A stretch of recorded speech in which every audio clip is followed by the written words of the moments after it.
Again, I'm Mike Crook. I'm with the Middle Chattahoochee River Stewards. Our focus is about a 17-mile stretch of the river from West Point down to Lake Hardin.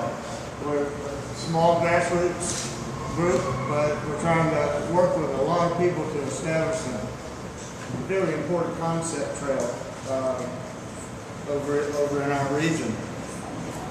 Recreational usage along the Chattahoochee Valley Blueway increases exponentially each year. Adaptation and improvement of existing access points, the creation of others, and how developed informal safe passage around two daily structures will open up the river trail to a variety of experiences, from snorkeling underwater archaeological sites to bird watching of the finest kind. The Chattahoochee Blueway is being studied as a 50-mile water trail from Hartley Creek Park at West Point Dam to the Whitewater facility in Columbus. The northern 17 miles are currently used by local and regional paddlers. This trail provides for a variety of river experiences as it flows along 2 states, 3 cities, and 4 counties. Stakeholders include, but are not limited to, the United States Army Corps of Engineers, the National Park Service, states of Georgia and Alabama, Harris and Crook County in Georgia, Chambers and Lee County in Alabama, West Point, Georgia, Valley, and Lynette, Alabama. Other stakeholders include the Southern Company, Trust for Public Lands, the Middle Chattahoochee River Stewards, the River Warden in Muskogee County, the Upper Chattahoochee River Keeper, Crook County, LaGrange Chamber of Commerce, and the Greater Valley Area Chamber of Commerce. With so many stakeholders interested in the Chattahoochee Valley Blueway as a reality, a need for leadership has been recognized. Trust for Public Lands has offered its expertise to work with all of these stakeholders to bring us together to make this into a reality. Developing safe passages around impoundments and working to increase accessibility for ecotourism and sports will require a lot of collaborative work. The Trust for Public Lands can help us and provide that leadership. Much work is to be done, but it has begun. Each year, we see recreational use along the Chattahoochee grow exponentially. Our goals in creating a Blueway from West Point Lake to Columbus are to enhance a growing ecotourism venue and increase awareness and access for this vital, beautiful stretch of the river. Gwyneth asked me to talk about the recreational opportunities that are available along this stretch. And again, I'm going to keep it to 17 miles. And they're not really actually 17 accessible miles, as you find out. If you can kind of just go along with me inside the little brochure, we start up at West Point Lake, which has camping over at Schaefer Herd Park, 15 miles of mountain biking trails that the Corps of Engineers has recently developed. Hartley Creek Park is a day-use park that has extremely nice camping, picnic and ball field facilities. And it's a really sweet little grassy area that you can slide right in right below the dam. This water is gorgeous down there. I know I'm trying to promote this, but it's absolutely beautiful. About 3 miles downstream, you come to the city of West Point. Again, the Trust for Public Lands partnered with West Point to develop a 178-acre river park just to the north. That's one of our recreational opportunities. But regionally, we got Callaway Gardens, we've got potentially the Whitewater down in Columbus, we've got the Piedmont Plateau Birding Trail, we've got the Pine Mountain Ridge, Georgia's important bird area trail. We're in a treasure trove. We're the other lake region over there. Well, in West Point, we've been working to try to increase a little bit of the access. As you'll see, there's a set of steps there, and these were built with funds from Georgia's Department of Natural Resources, Recreation and Trails grant program. All of the problems that everybody's talked about have occurred. Permitting, working. I like to say that we won World War II in 4 years, and it took us 4 years to get our stuff built. But it's built, and it's there.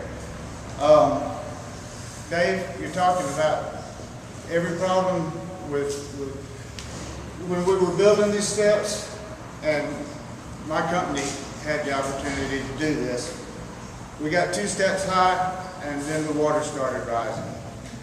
Well, since then, these steps have been totally underwater by 4 foot every day since June, every weekday since June. So they got to be durable. And you got to take into account, keep it out of the swim. These steps, Fred Franklin brought his kayak and was putting it in before we completed them. The night we completed them, people were fishing off of them, caught 12-pound catfish, a 7-pound catfish, and later on a 19-pound bass. So people immediately started coming in to fish this. It's an amazing piece of the river. Even the local ministers are taking to baptize folks in there. That's an unintended consequence. On the other side of the river, behind City Hall, we have a gold boat launch ramp that the city put in. One day we're going to get over there and we're going to improve this area. But it opens directly out into a state underwater archaeological site. The green fuzzy picture is an anchor that's one of 6 that are still down there from stern wheel paddle boats that used to push cotton up and down the river. And off to the right, the other fuzzy picture is the Civil War sword that was pulled out, the kind of sword that got this to be named the State Underwater Archaeological Site. Snorkeling is nice there, and I think it's a lot of fun. Now, if you'll flip with me, we'll come down to, that's 3 miles down.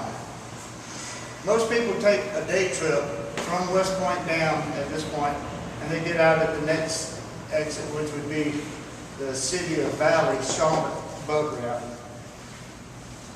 And it's an old airport. We're trying to work with the City of Valley about possibly allowing group camping there at some point in time. Things are tight economically, so it's a situation where we've got so many stakeholders, and we've got to work with through kind of sort of one voice in order to get this stuff focused out on. I put the picture of the hospital in below. Well, one very important aspect of this, it's the last takeout before we get to 2 Georgia Power blowhead dams that have been proven dangerous in the past. So this is the last takeout. I put the picture of the Lanier Hospital, which is in a major curve of the river, just right here, and that we hope to work with the medical park in order to get another access point takeout prior to you get to the dams. As we're going downstream, I have to address the dams. We currently have no legal access in getting around these facilities. They can be extremely dangerous, and people still do it. So where we want to go with this is we want to make this safe and legal, and we're willing to work with everybody and anybody we can in order to get this to happen.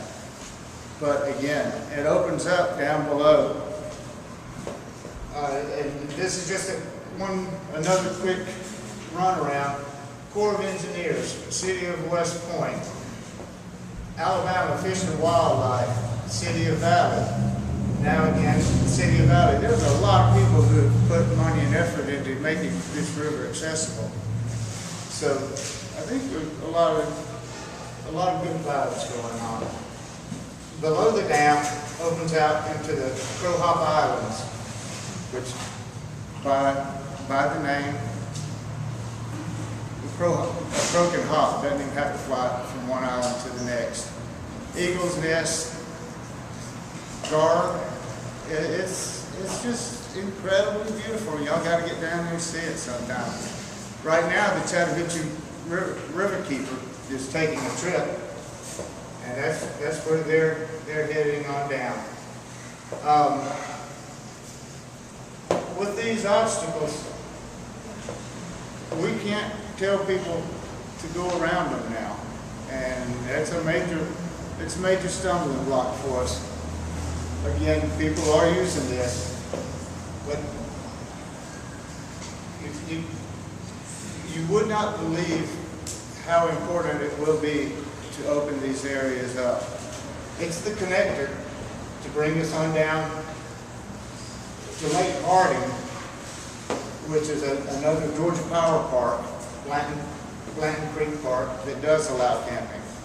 So we've got camping up here, beautiful stretch of the river, 2 problem children, and then tie in below that. Now, if you get a chance to buttonhole Deborah during some of our talks, she'll be able to explain a lot further on how we would like to tie this in through safe and proper portages, working in consort with Southern Company to actually get all the way down past the major power dams into Columbus. 50 miles would be a nice trip to offer. Sure do appreciate y'all. Thank you.